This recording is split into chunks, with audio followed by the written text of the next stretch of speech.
The biggest myth about Bitcoin is that BTC mining is somehow bad for the environment. How dare you! Well, believe it or not, but the exact opposite is true.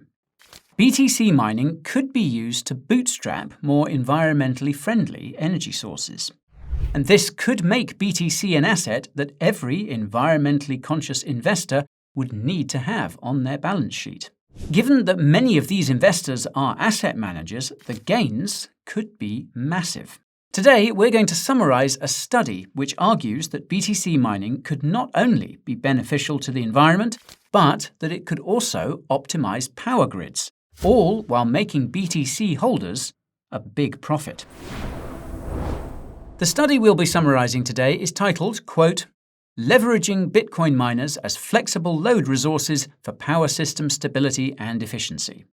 It was co-authored by 5 people, including Castle Island Ventures partner Nick Carter, who's been at the forefront of crypto-related policy in the United States. Notably, the study was also co-authored by former ERCOT president and CEO Brad Jones, who unfortunately passed away early last month. Now, for context, ERCOT operates Texas's power grid. And as a fun fact, Texas is the only state with its own grid, and most of the BTC mining in the US is being done there. So, the study begins with an introduction wherein the authors explain that the energy use associated with BTC mining has brought its environmental friendliness into question. As we mentioned in the introduction, this has resulted in a lot of myths about BTC mining, which have found their way into policy. The authors note that there is a lack of awareness about why BTC mining uses so much energy and how these dynamics can change over time. For example, most people don't know that this energy is required to secure the Bitcoin blockchain and that the amount of energy required to do this can fluctuate.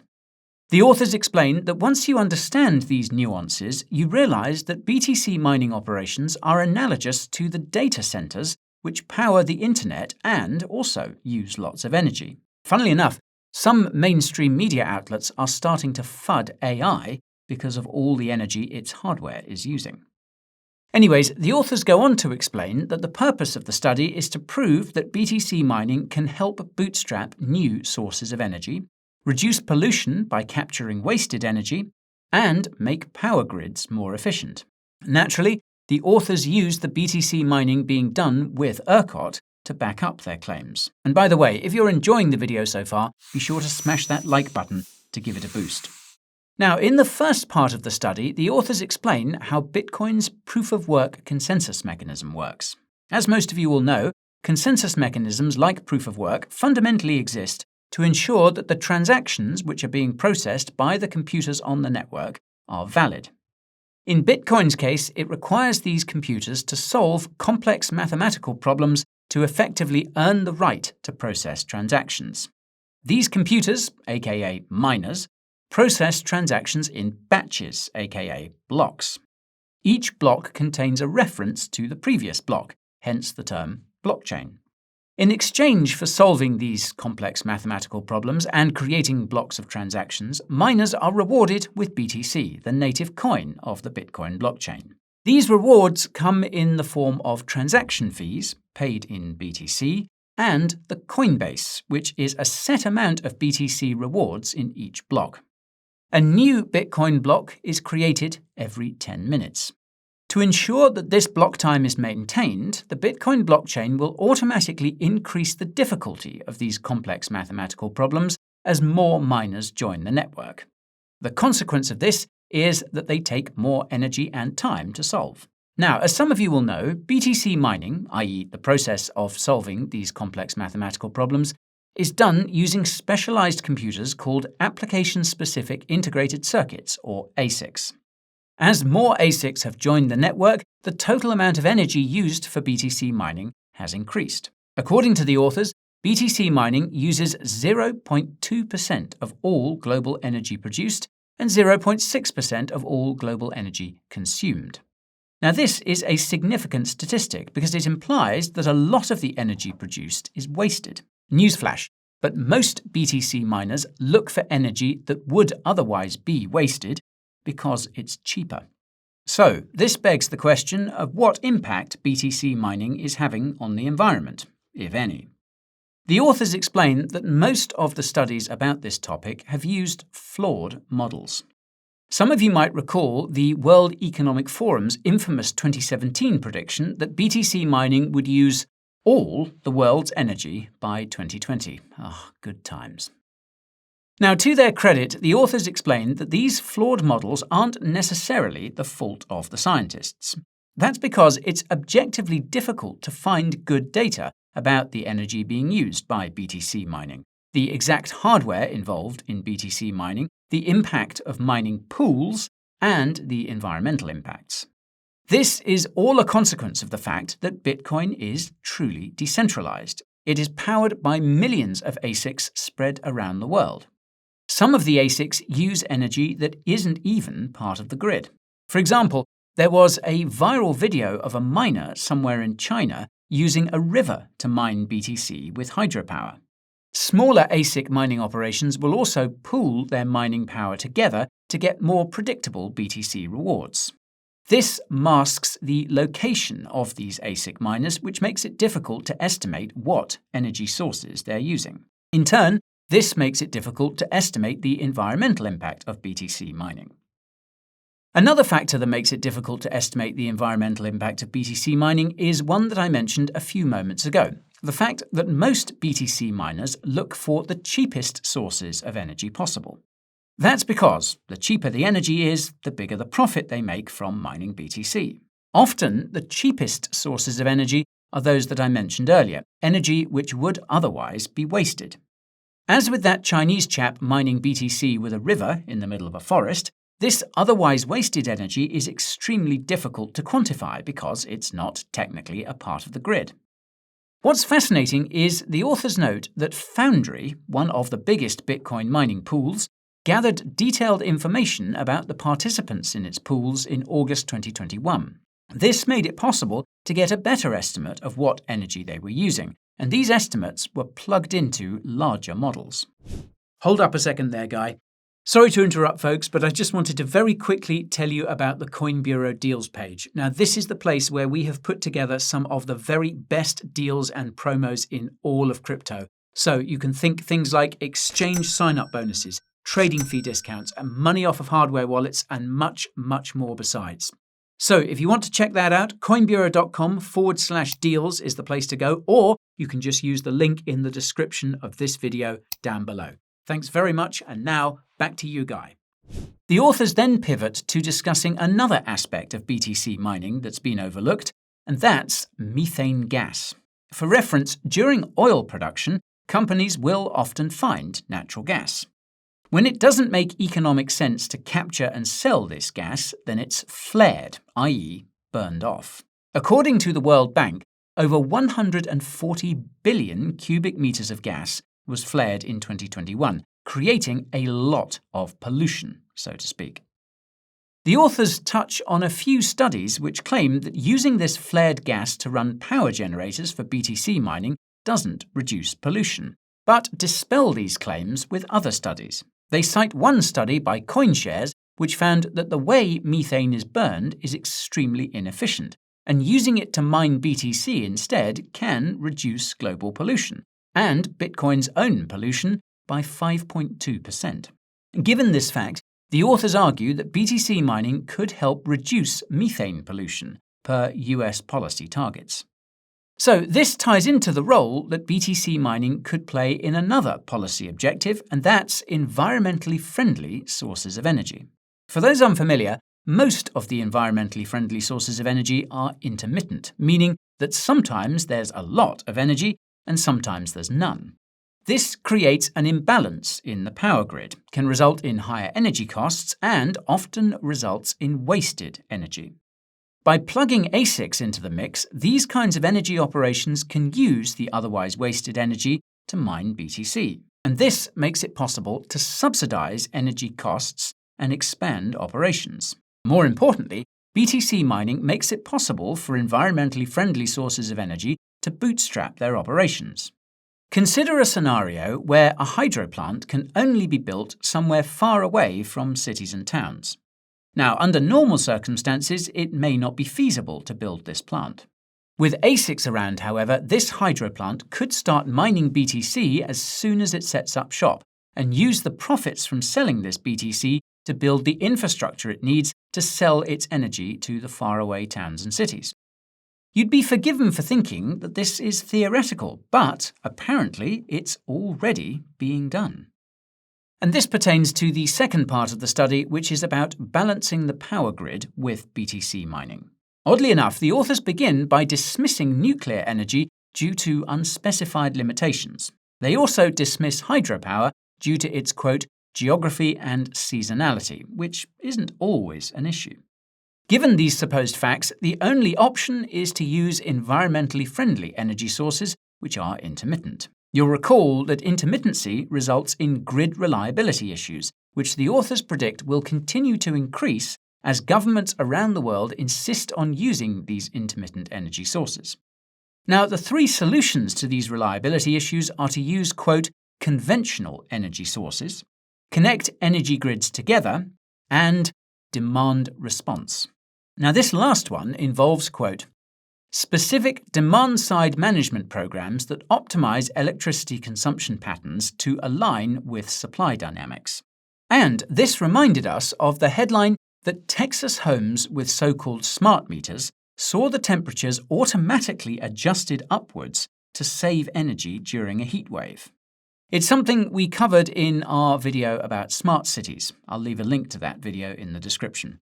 I digress. Now, what's concerning is that the authors seem to imply that reliable and conventional energy sources are problematic due to their environmental effects.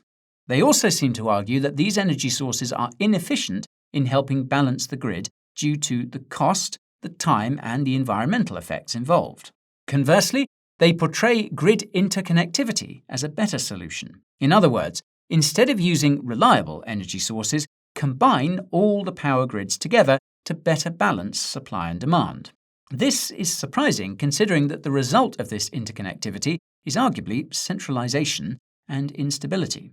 Logically, connecting energy grids together to better balance supply and demand requires a lot of advanced infrastructure, which isn't widely available. The key takeaway seems to be that neither conventional energy sources nor grid interconnectivity are feasible for addressing energy intermittency. So, this leaves the third solution, which you'll recall is demand response. Here, the authors start by dropping a crazy statistic. The capacity of demand response must increase by 10x between 2020 and 2030 for our increasingly intermittent energy grids to remain reliable given their new energy sources.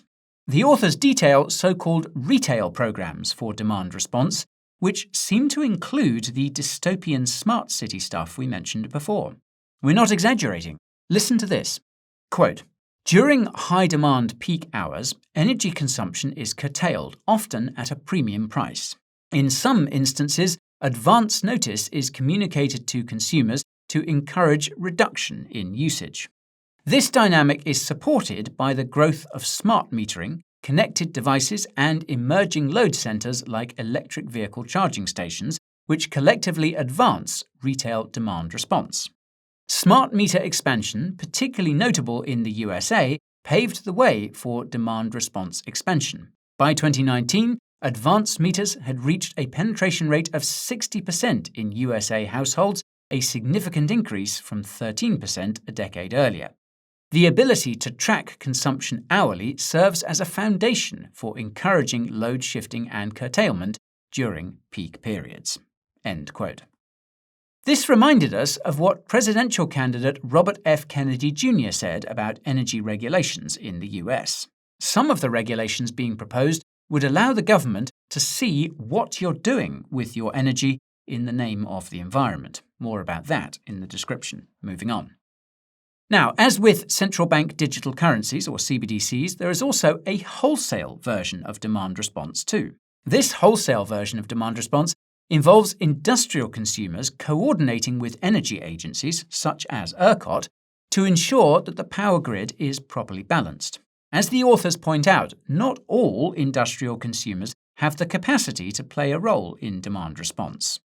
This is because the demand response can vary in terms of time, intensity, and location.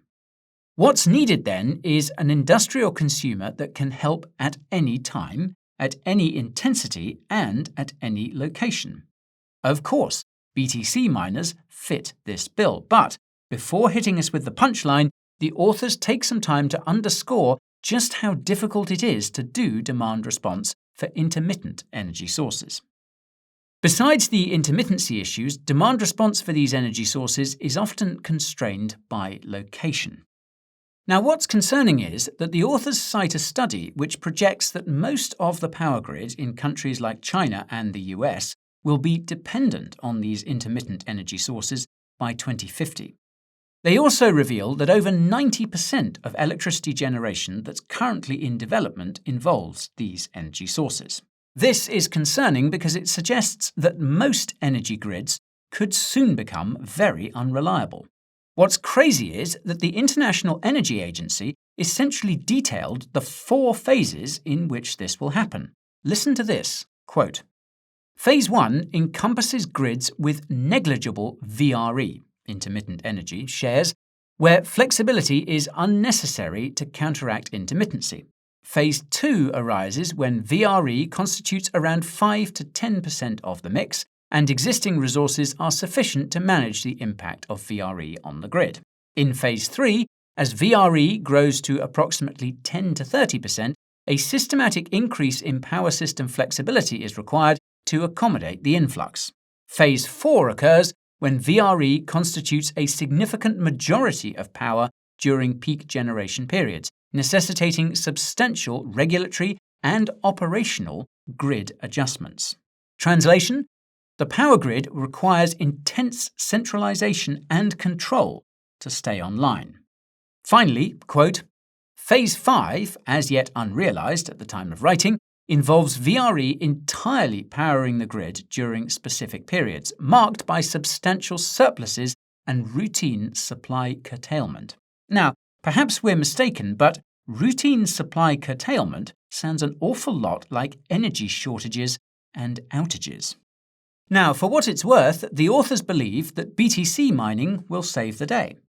That's because it'll be able to provide the demand response needed to prevent our power grids from collapsing, apparently. In case you didn't know, ASICs can be set up anywhere that there's power and an internet connection. This makes them perfect for supporting intermittent energy sources. In addition to being available at any time and for any intensity at any location, BTC miners can also be easily turned on and off in seconds. By contrast, it can take hours for other industrial consumers to respond to demand. To prove their point, the authors point to the demand response by BTC miners during a winter storm in North America last December. They stopped mining BTC to make sure that the power grid wouldn't collapse. Bitcoin's hash rate simultaneously fell by 40%, but hey, who needs a secure blockchain, right? In all seriousness, the authors look past this disturbing detail and double down on the idea that BTC mining has both environmental and economic benefits. In this case, they point to the role that BTC miners have played in stabilizing the increasingly intermittent Texas grid with the help of ERCOT. The authors note that over 40% of BTC mining in the US is happening in Texas as of 2022. What they don't note is that almost 40% of all BTC mining in the world is happening in the US as of 2022. Given the aforementioned demand response last winter, it's likely that the latter figure is much higher. The authors then note something amusing. Quote, the prevalence of VREs and the scarcity of interconnections in ERCOT have driven the emergence of a dynamic ancillary services market, and ERCOT has enthusiastically embraced Bitcoin miners as a valuable service provider for meeting its flexibility needs. This is amusing because, in plain English, it means the large amount of intermittent energy sources has resulted in lots of grid instability, and ERCOT needs BTC miners to help stabilize the grid. One wonders if there would be a need for BTC miners if the grid kept using conventional energy sources. Regardless, the authors take this cooperation as proof that BTC mining can help balance other grids as they continue to integrate intermittent energy sources and become less reliable as a result. The authors basically conclude that this would be the ideal outcome for both Bitcoin and the environment. However, they warn that, quote, Bitcoin's future energy consumption trajectory remains uncertain. If Bitcoin's market size parallels that of investment gold, its energy demands could soar. This potential surge necessitates a thorough examination of Bitcoin's direct and indirect effects on energy grids, power pricing, and environmental goals. Put differently, BTC could do more harm than good if it gets too big. And this brings me to the big question, and that's where the profit part of this equation is. After all, it's presumed that if Bitcoin complies with all the most ambitious environmental policies, then BTC will be seen as more favorable by investors, and its price will go up as it's accumulated by these investors. As you just heard, however, an increase in BTC's price would cause its energy demands to soar, which would call its environmental benefits into question. BTC's price going up because of such investors would also mean that BTC mining succeeded in helping roll out intermittent energy sources around the world. To be blunt, this is not exactly an outcome that's ideal for BTC holders, or even the average no-coiner for that matter. If you think about it, the paradox of the conclusion of this study has its roots in the premise that Bitcoin's growing energy use is somehow bad for the environment, which clearly isn't the case. If you watched our video about CoinShares' Bitcoin mining report, you'll know that Bitcoin mining accounts for less pollution than clothes drying machines. It's a fraction of a percentage and would still be negligible even if BTC's price was to grow by another 100x. Regarding pollution more generally, industrial steam creates more pollution than all passenger vehicle and aviation pollution combined. This pollution could be eliminated with the use of small modular reactors, or SMRs, which are very safe and becoming more common. Fun fact, Rolls-Royce makes SMRs. So clearly, there are better ways to address the environmental issues we face than banning BTC mining or trying to stop people from traveling.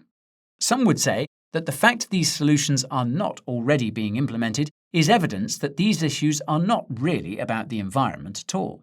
From our perspective, Bitcoin is environmentally friendly for one simple reason. BTC is deflationary. It incentivizes you to save. Meanwhile, the existing financial system is inflationary, meaning that it incentivizes you to spend. This is the root cause of most of the environmental issues we face today. If you think about it, a lot of pollution has probably been avoided purely from the fact that there are hundreds of thousands, if not millions, of Bitcoin fanatics who are reducing their consumption to stack sats. That's a study that we would love to see, and one that would actually make sense. For the time being, though, we'll have to continue operating off these questionable premises until it becomes obvious to everyone that they're all wrong. With enough education and awareness, we'll get there. And hopefully, this video has brought us one baby step closer. And that's all for today. So if you found this video informative, smash that like button to let us know. If you want to stay informed, be sure to subscribe to the channel and ping that notification bell. If you want to help inform others, take a second to share this video with them. If you're looking to maximize your crypto gains, check out the Coin Bureau deals page. It's got trading fee discounts of up to 60% and bonuses of up to $40,000 on the best crypto exchanges, as well as the biggest discounts on the best hardware wallets. The link will be in the description. Thank you all for watching, and I'll see you in the next one. This is Guy, signing off.